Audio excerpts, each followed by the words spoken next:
Время от времени он просто подкашливал. Вот. Со временем у него появилась боль в поясничном отделе. Потом боль появилась в области ребра. А потом уже начала иррадировать в ногу, в тазобедренный сустав. Чуть позже в области ребра обнаружили такую небольшую опухоль. Это нас насторожило. Сделали флюорографию, сделали рентген-снимок, сдали анализы крови. УЗИС отправил нас на МРТ мягких тканей. КТ прошли, и когда уже взяли ответ, то там вот вышел такой диагноз нам.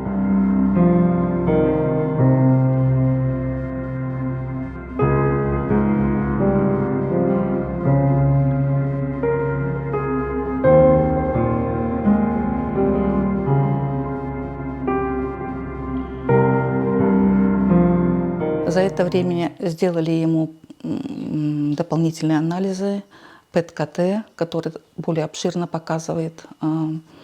За это время сделали ему радиооблучение, если я правильно выражаюсь, я не знаю. Сделали замену тазобедренного сустава. После операции у него ухудшилось состояние.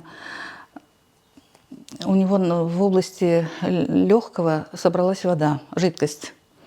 Вот. И его поместили в реанимацию. В реанимации ему выкачали воду. Ждем, когда у него улучшится состояние его, и только после этого будут назначать химиотерапию.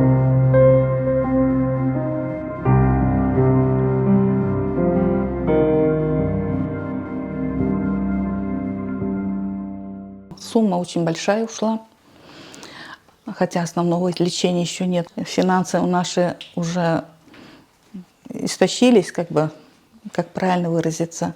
И мы хотели бы, вот поэтому обратились к вам за помощью неравнодушных людей.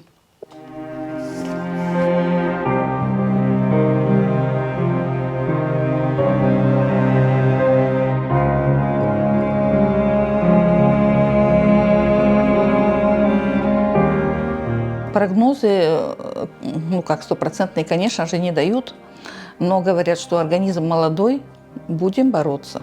После отъезда в Турцию у него 4 июля родился сын, первенец.